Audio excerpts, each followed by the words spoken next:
bended knees and broken bones. A bleeding heart never bleeds alone. I am one of many cries. We are far from the ashes. Rise up, break the cage, be the lion, be the storm, be the strike of the lightning. Rise with the dawn, rage like the sun. This is what we came for. Revolution. Hello, thank you for joining me today. To give a recap about yesterday, well, before we get started on our reading, it's been a couple days since I filmed, and I usually do try to do this daily, and when I don't, I try to get it caught up as soon as I can, but some bad things have happened the last couple days that have made it hard for me to want to get into the Bible at first, because for a couple minutes I had to process, and now I have an even stronger desire to get this Bible out there on YouTube, because I have a belief that there are a lot of people in this world that say they believe it, that say they follow it, but I don't know as if I can say that I believe that they've actually read it.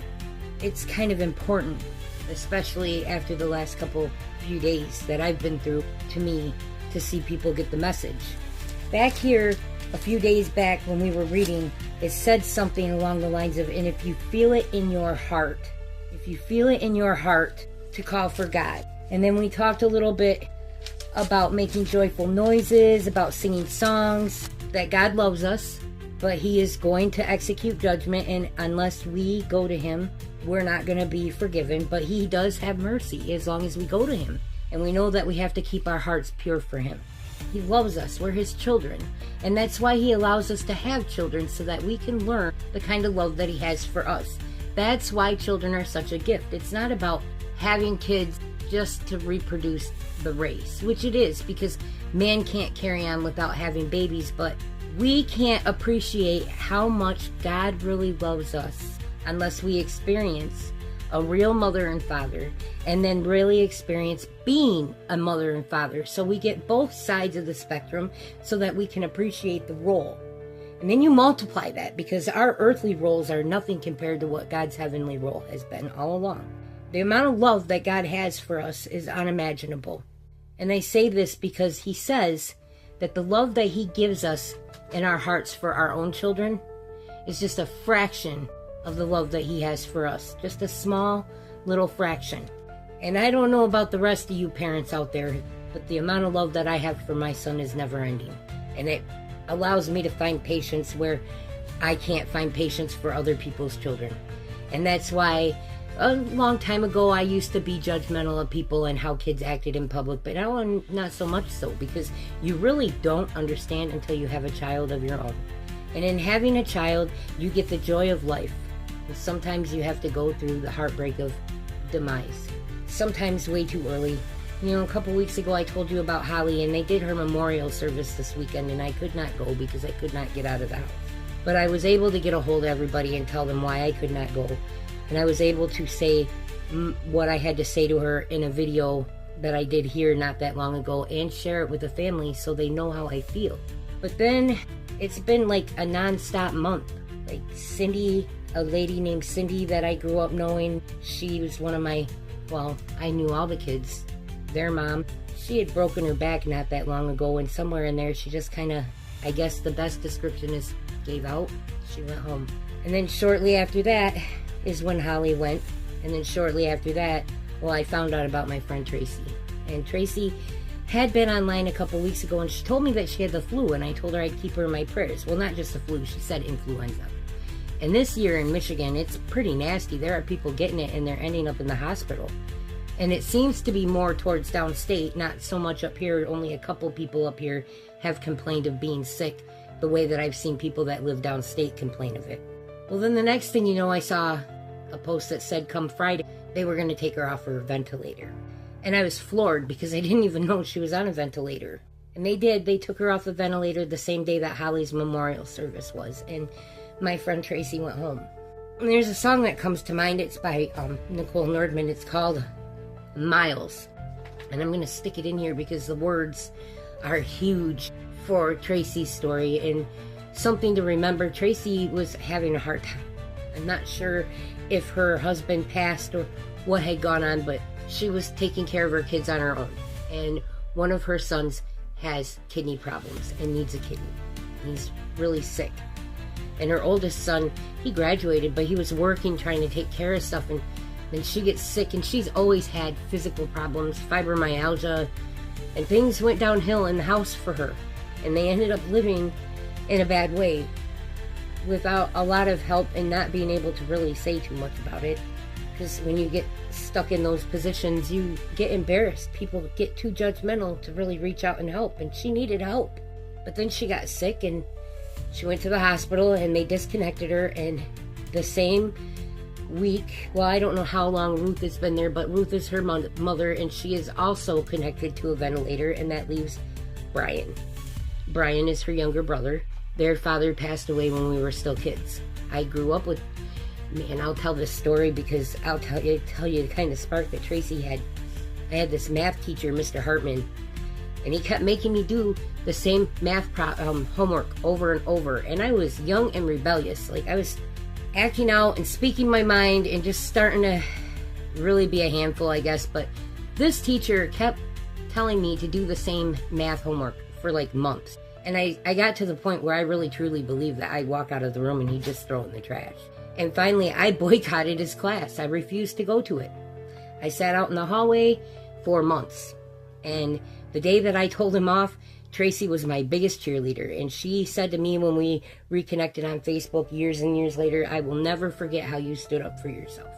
Yeah, I ended up doing that math homework one more time, but that teacher ended up having to book it and put it into the...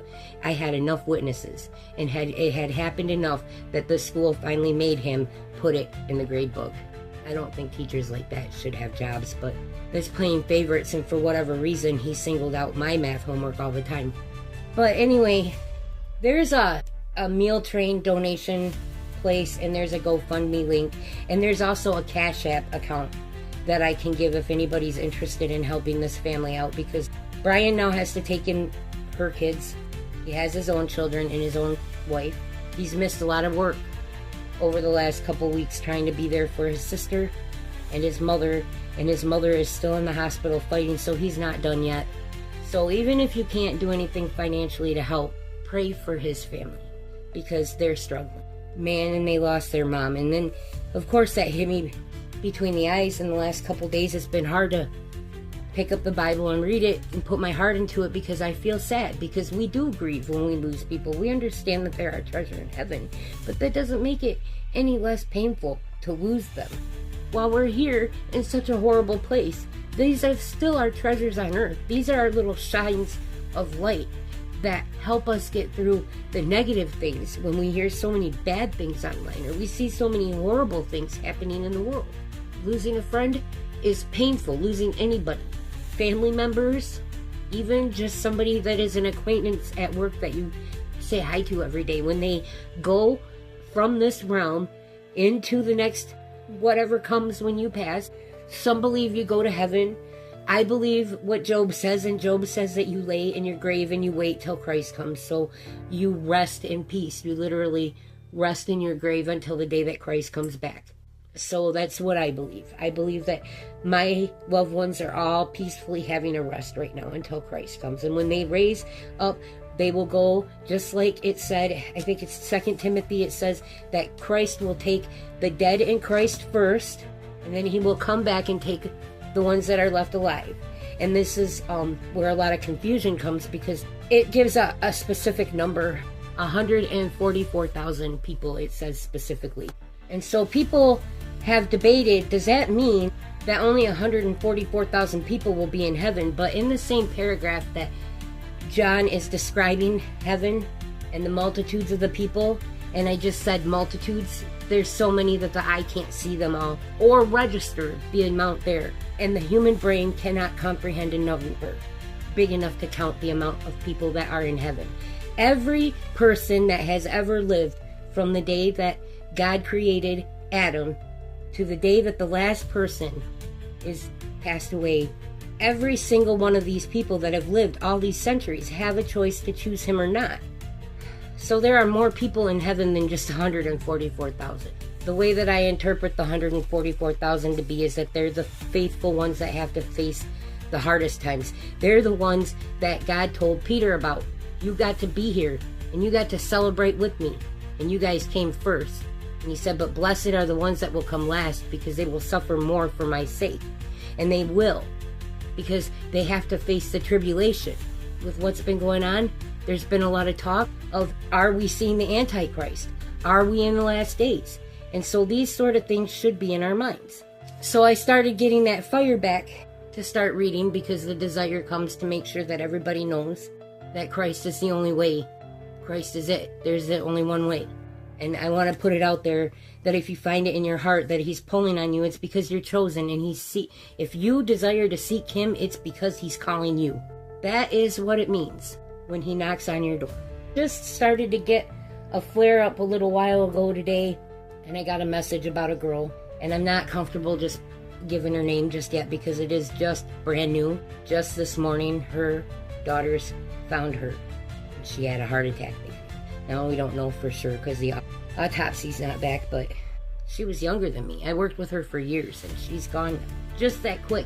And there's no time in between one to the other really to heal. So I have a broken heart that just re-shattered, and I don't even know what to say right now. And my brother, he calls and he says, can I make you my power of attorney? I'm making a will. And so now I'm in over hypersensitive mode, and I'm worried about everybody. And one thing I feel obligated to tell everybody is, you never know. God is not a respecter of persons.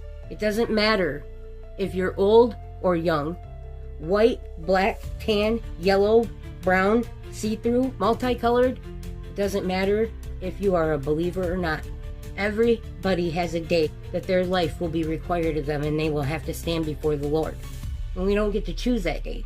And I learned that the hard way when I was 14 and my mom passed away unexpected, very much the same way that my friend that just passed away today did. And so it's with a heart that really is filled with a need to say to everybody who's watching this right now that I don't just read this book for views. I have no desire to become monetized, but I have no desire to see another soul go away and not make it to heaven.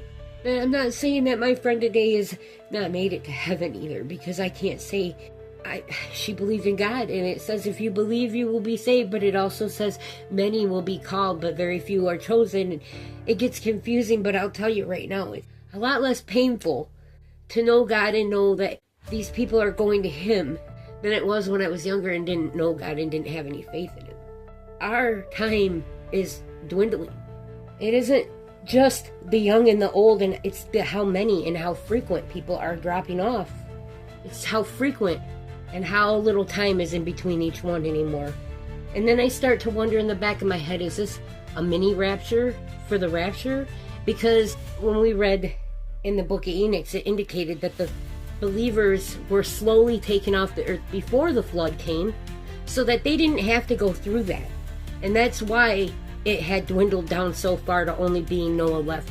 And that's why it will dwindle down to only being 144,000 believers left.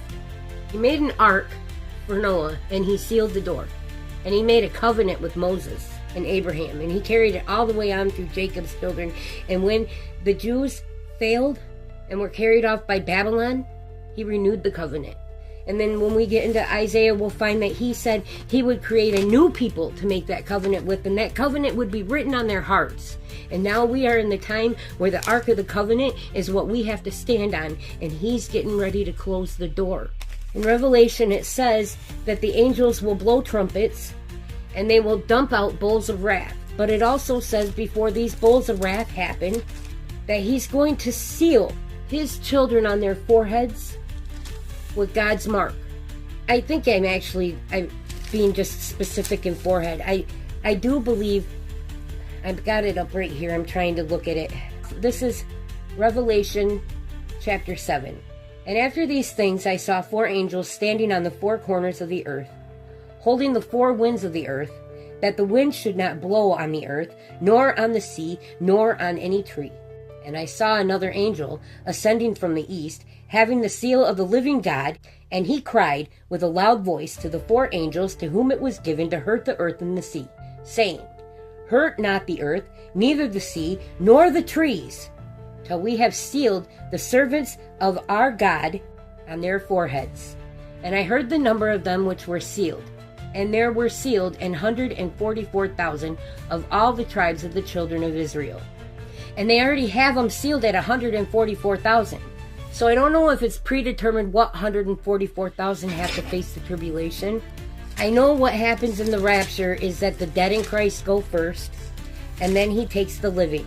And I think it's in Matthew, he says that 2 people will be standing in the field and one will look and the other will be gone.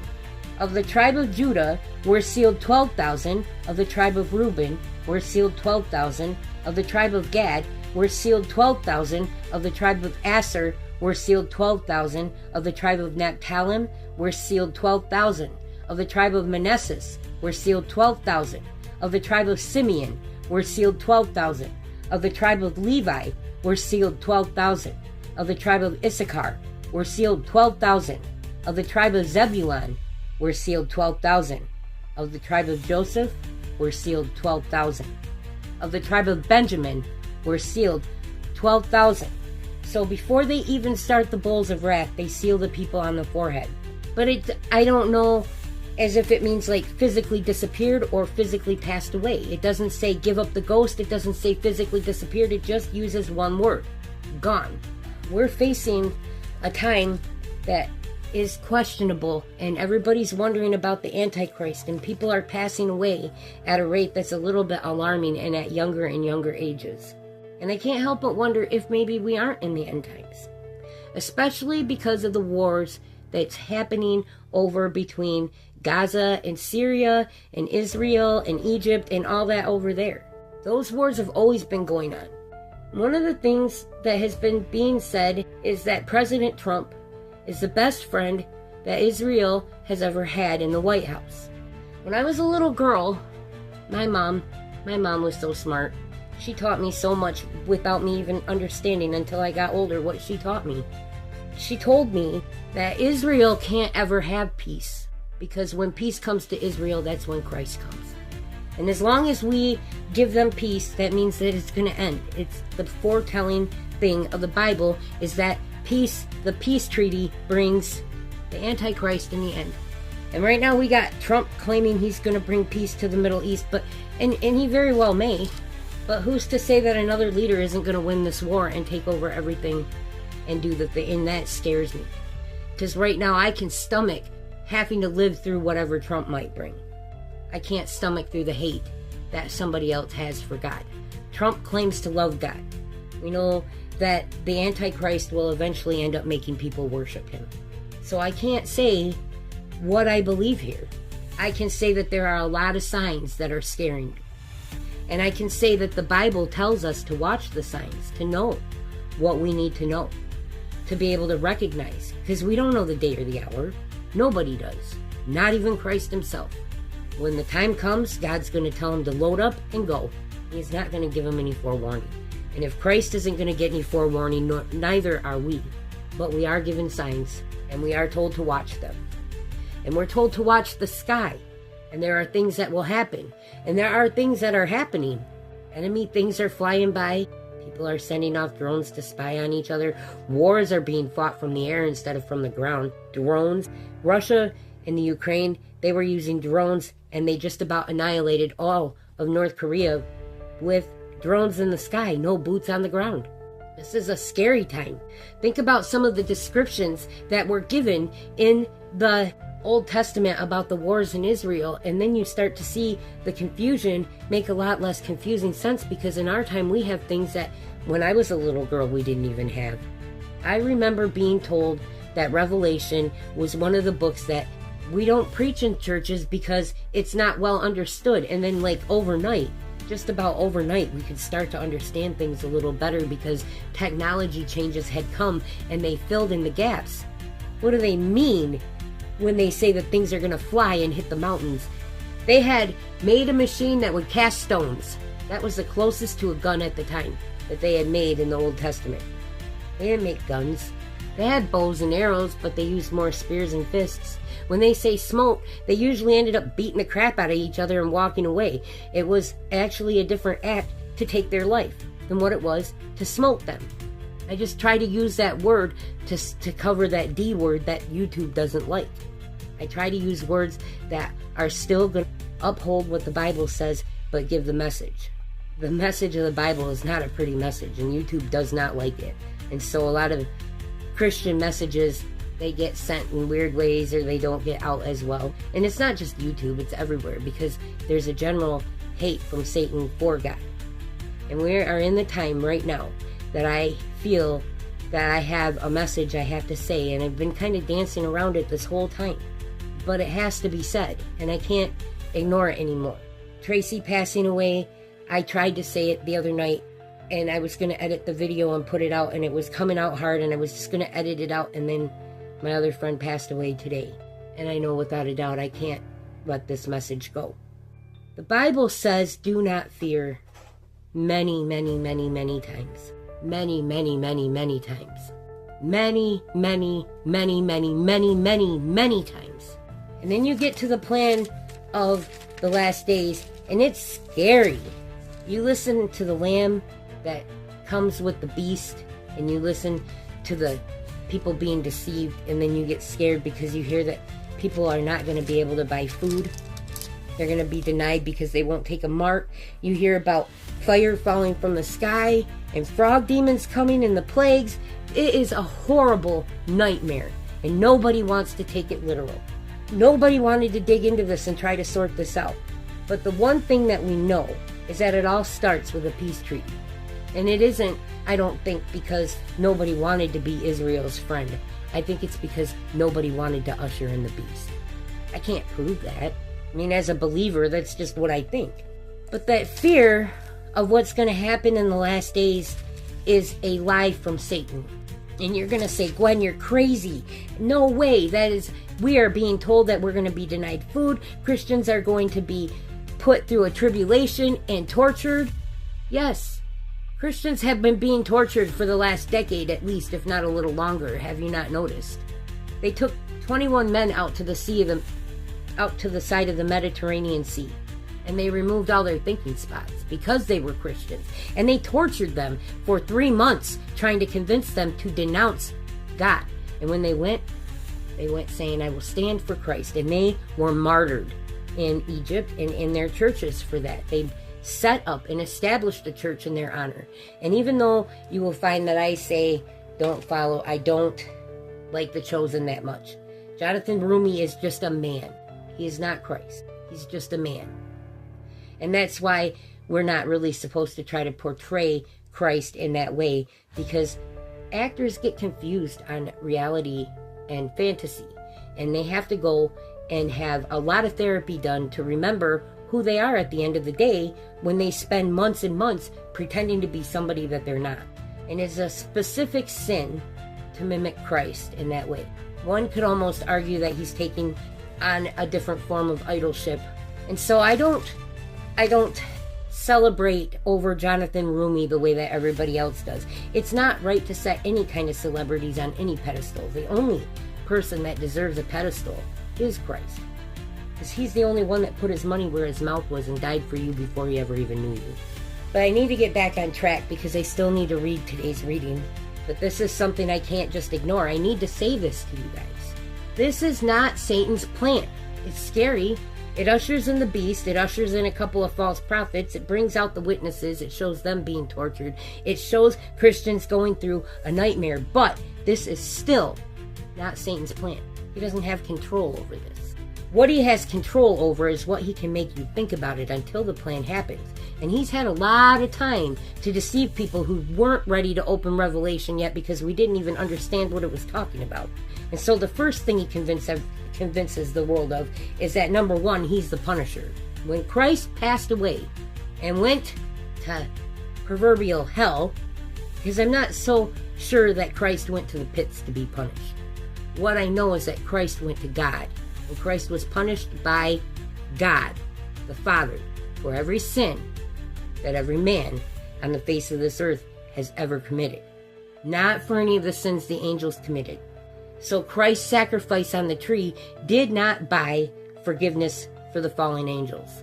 And rightly so, because if you had the opportunity to have an honest moment with Satan, which that'll never happen because what he does is deceive. But if he were to ever be honest, he would have to admit that he's not sorry.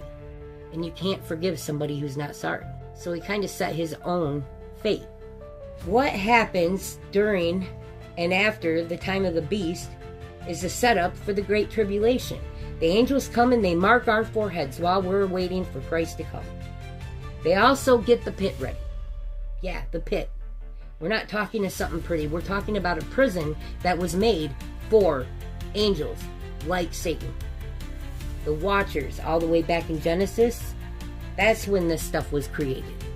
They were put in this prison because they turned. And all the angels that turned when Satan decided to fall from heaven. It's a lot of angels, so he makes this prison that is unimaginable, and that he doesn't want humans to go there. That was never meant for them. But the first thing the angels did when they saw that God created man in his image and gave them love, he gave man love, and he favored them, and he called them his children, and offered them a seat in heaven. They got jealous. Satan, who wanted all power, got jealous. And he let his jealousy come in and deceive us to fall.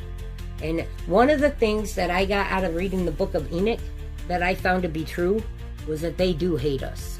The fallen ones, not the holy ones. The fallen ones have been so indoctrinated with hate that they can't give us a chance or try to get to know us. They just want to mislead us and make us fall with them because they've already been in heaven. They've already seen the best there is to offer. They've been at the top. When you're at the top, where's the only place to go? Just like when we're down in the bottom, where's the only place to go? We move up, they move down.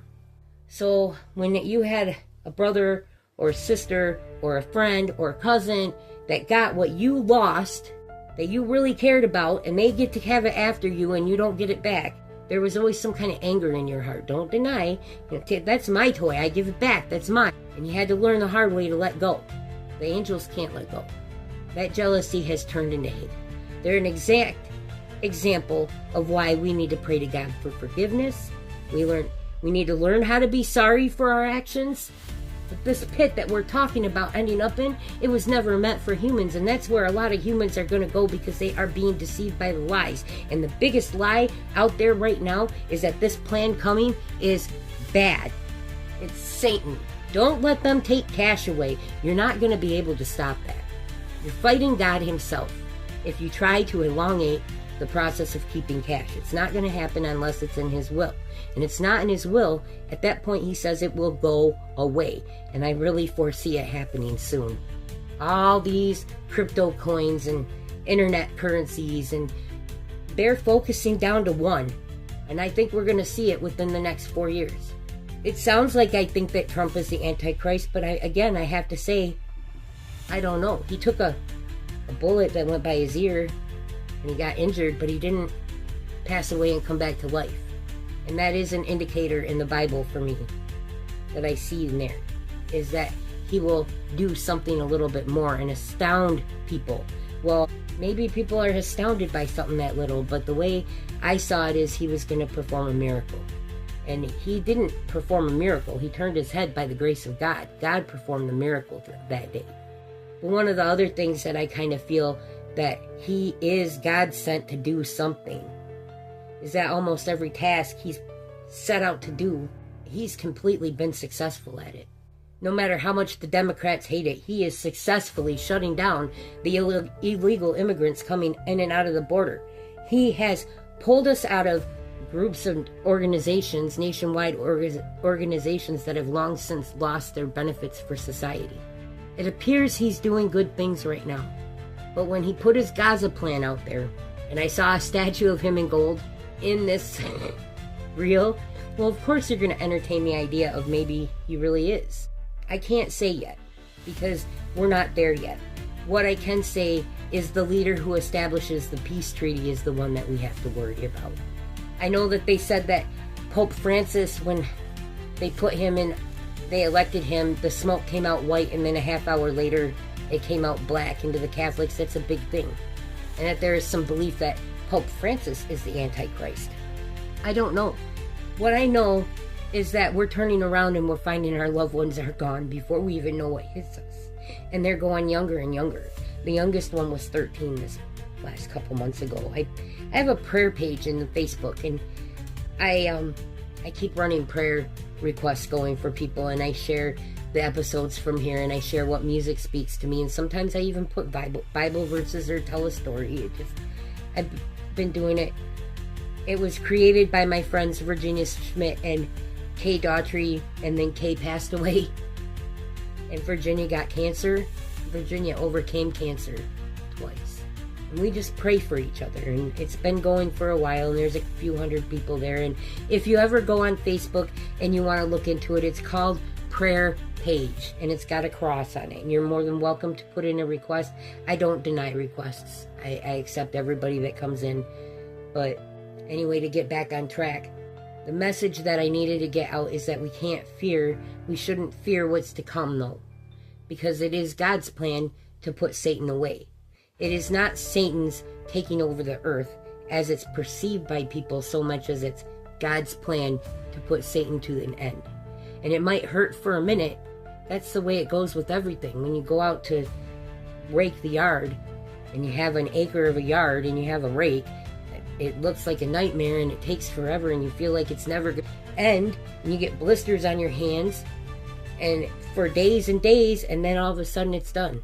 And that's kind of what we're going to have to face right now. But we're not alone. And I also want to point out that we have read recently about Moses in the desert when there was no food. He sent angels food from heaven. And when they complained about that, he sent them quail too. When they were thirsty, he gave them water.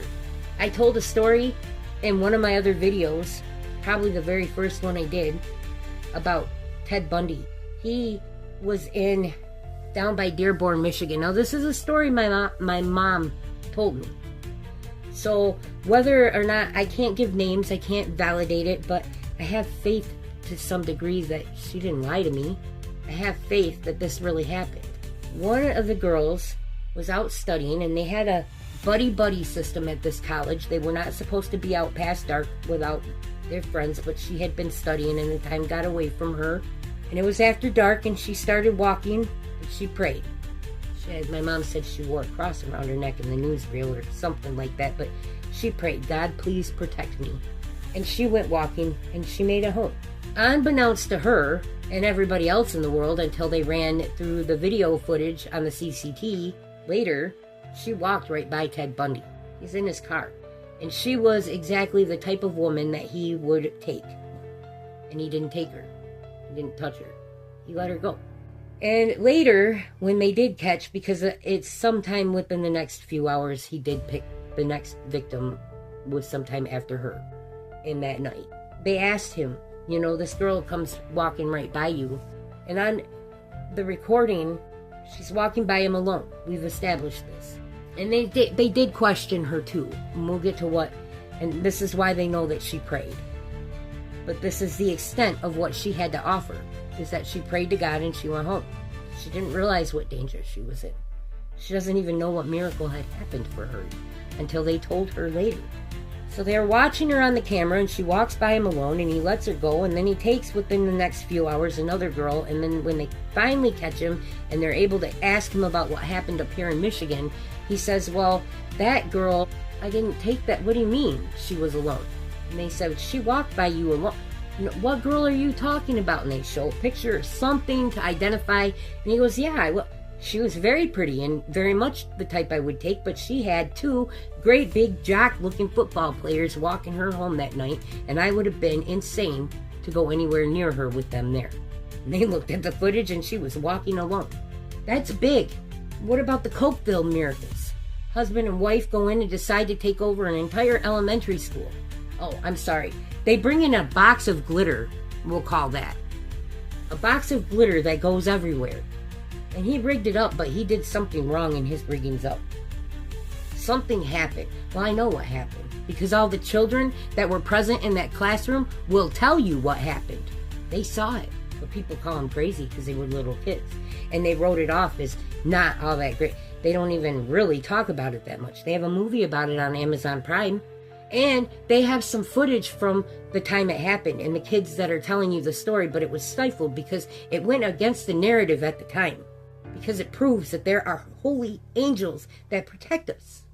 So these little kids are being held hostage in this school and they're being terrorized. And this guy's sitting there with this glitter box wired to himself, and he says he has to go to the bathroom, so he has his girlfriend sit down. And this is wired in a way that you have to hold something at a certain height. You can't, or a certain length. You can't tighten it or it will ignite. She ignited it. And the only two people that passed away were the two that brought the glitter box in. The children were, there might have been a couple that got a couple of scrapes, but most of the descriptions are shrapnel going into the wall right next to their head. They had been shielded and pushed out and brought out the windows and saved and brought to, they had been running through fire drills for a week before because the fire drill system was faulty. And so they were so well trained on getting out in a drill, it was like second nature. They evacuated and they all got out, and not a single child passed away, and very few injuries happened to them. And every single one of those children talk about somebody they never met from their family that is believed to have been believers and gone to heaven, standing in that room protecting them. And they describe the angels standing around the boxes that ignited, and they describe the angels pushing the explosion through the top of the roof and out. Now this thing should have ignited and taken the whole building, but it didn't. It centered through the ceiling and went out. He tested these on school buses for weeks before he went in and did this to this school. And the only two people that he harmed was himself and his wife. And those babies lived. That's big. This country needs to see those stories and know that they're real, because then they have faith in this time where we're wondering if we're in the last days while Israel's going through all these wars, and peace might very well come out, and what's wrong is considered right, and people are so delusional by it. This is the time that we need stories like that to renew faith in people that don't know. We're coming down to the nitty-gritty. My mom always told us when Christ comes, it will be when the last person that doesn't know about him gets that choice to learn. And now we have a day and age with cell phones and computers. We're pretty close to the last person getting their choice. And so it is an urgency inside of me to tell you, first of all, don't fear it, because it's God's plan and he will take care of us. Just like he did for the Cokeville children, just like he did for the children out in the desert wandering, he'll take care of us. Cash is going to go away. It's God's plan. Satan and the beast are going to take charge. It's God's plan. But you know what happens? That's God's plan too. Christ comes. And finally, all the generations of wrong get set right. And so it's now more important than ever, with us not knowing if we really are on the brink, of you taking the time to get to know Christ and make sure that he knows your name. And to go out, and to anybody who doesn't know his name, try to at least invite them to look. You don't have to preach and browbeat, but when somebody starts to judge the Bible, ask them if they've actually read the whole thing. And invite them to read it with you. Just read it. That's all you get. Why don't we just read it together, and then we can have this discussion.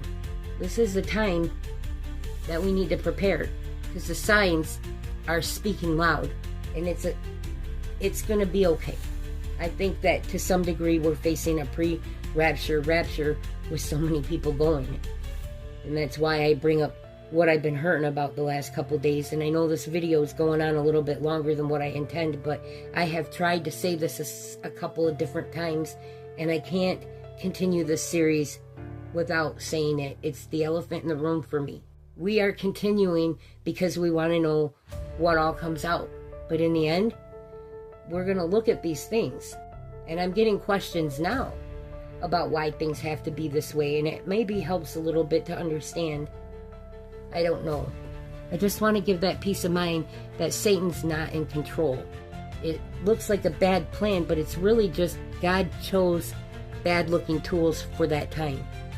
And isn't it better for him to choose the bad tools to do the bad things than to let good people scar their souls to try to combat something? We can't fight this. It's going to happen whether we like it or not. If we accept it and embrace it, it makes it a little bit easier.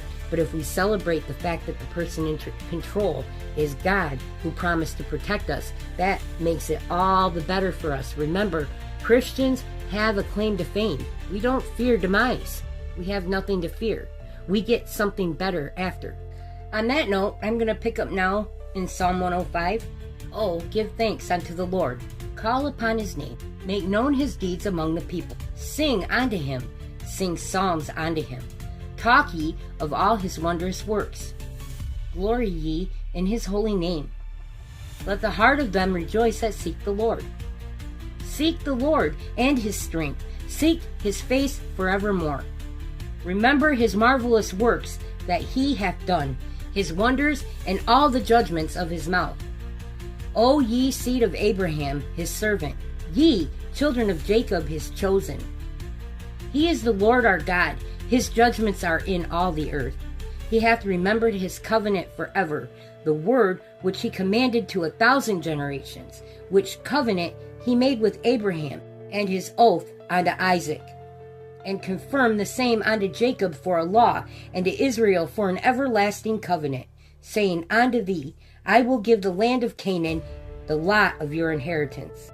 When they were but a few men in number, yea, very few, and strangers in it, when they went from one nation to another, from one kingdom to another people, he suffered no man to do them wrong. Yea, he reproved kings for their sakes, saying, Touch not mine anointed, and do my prophets no harm. Moreover, he called for a famine upon the land. He brake the whole staff of bread. He sent a man before them, even Joseph, who was sold for a servant, whose feet they hurt with fetters. He was laid in iron, until the time that his word came. The word of the Lord tried him. The king set and loosed him, even the ruler of the people, and let him go free. He made him the lord of his house and ruler of all his substance, to bind his princes at his pleasure, and to teach his senators wisdom.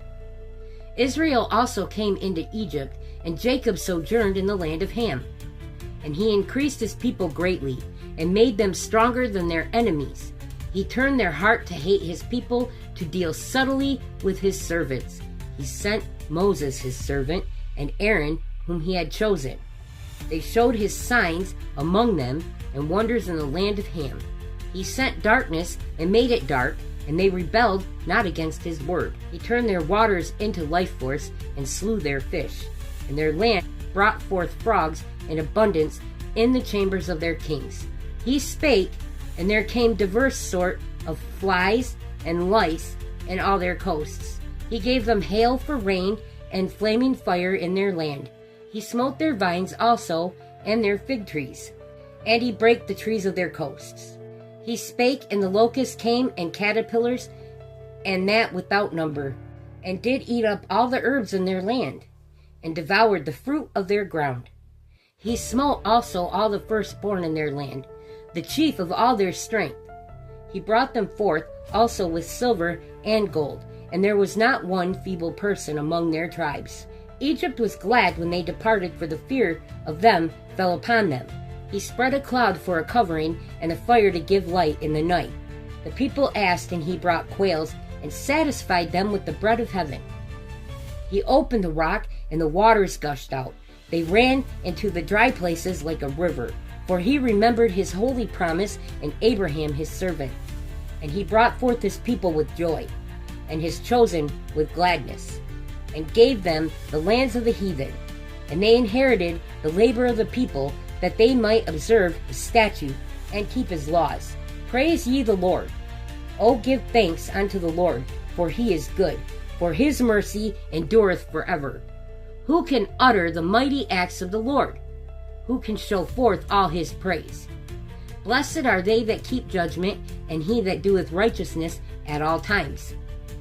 Remember me, O Lord, with the favor that thou bearest unto thy people. O visit me with thy salvation, that I may see the good day of thy chosen, that I may rejoice in the gladness of thy nation, that I may glory with thine inheritance. We have sinned with our fathers, we have committed iniquity, we have done wickedly. Our fathers understood not thy wonders in Egypt. They remembered not the multitude of thy mercies, but provoked him at the sea, even at the Red Sea. Nevertheless, he saved them for his name's sake, that he might make his mighty power to be known. He rebuked the Red Sea also, and it was dried up, so he led them through the depths as through the wilderness. And he saved them from the hand of him that hated them, and redeemed them from the hand of the enemy. And the waters covered their enemies, there was not one of them left. Then believed they his words. They sang his praise. They soon forgat his words. They waited not for his counsel, but lusted exceedingly in the wilderness, and tempted God in the desert. And he gave them their request, but sent leanness into their soul. They envied Moses also in the camp, and Aaron the saint of the Lord. The earth opened and swallowed up Dathan, and covered the company of Abraham. And a fire was kindled in their company. The flame burned up the wicked. They made a calf in Horeb, and worshipped the molten image. Thus they changed their glory into the similitude of an ox that eateth grass. They forgat God, their Savior, which had done great things in Egypt, wondrous works in the land of Ham, and terrible things by the Red Sea. Therefore he said that he would destroy them, had not Moses, his chosen, stood before him in the breach to turn away his wrath, lest he should destroy them. Yea, they despised the pleasant land. They believed not his word, but murmured in their tents, and hearkened not unto the voice of the Lord. Therefore he lifted up his hand against them, to overthrow them in the wilderness, to overthrow their seed also among the nations, and to scatter them into the lands. They joined themselves also unto Baal Peor, and ate sacrifices of the demised. Thus they provoked him to anger with their inventions, and the plague brake in upon them. Then stood up Phinehas, and executed judgment, and so the plague was stayed. And that was counted unto him for righteousness unto all generations forevermore.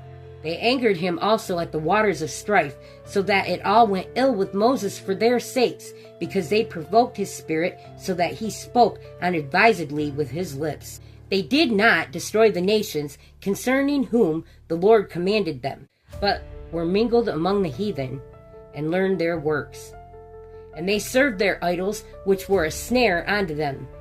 Yea, they sacrificed their sons and their daughters unto devils. And they shed innocent life force, even the life force of their sons and their daughters, whom they sacrificed unto the idols of Canaan, and the land was polluted with life force. Thus they were defiled with their own works, and went a-whoring with their own inventions. Therefore was the wrath of God kindled against his people, insomuch that he abhorred his own inheritance, and he gave them into the hand of the heathen, and they that hated them ruled over them. Their enemies also oppressed them, and they were brought into subjection under their hand. Many times did he deliver them, but they provoked him with their counsel, and were brought low for their iniquity. Nevertheless, he regarded their affliction, and when he heard their cry, and he remembered for them his covenant, and repented according to the multitude of his mercies. He made them also to be pitied of all those that carried them captives. Save us, O Lord our God, and gather us from among the heathen, to give thanks unto the holy name, and to triumph in thy praise. Blessed be the Lord God of Israel, from everlasting to everlasting. And let the people say, Amen. Praise ye the Lord. And that's where we're going to leave off for today. Thank you, God bless you, and have a great day. They say knowledge is power. Did you know, with every episode that I have made for Reading the Bible with Gwen, I have put a question, a trivia question, just one for each episode in the posts. And some of them are for fun, some of them enhance knowledge, and knowledge is power. So if you go into the community section of my page and you hit posts and you go back down, there's more than 100 questions now. You get badges for answering questions. I got one at 50 and I got one at 100, and not very many people post them, but every time I see them I answer them because I have fun with them. So it's worth the time to go check it out. Thank you.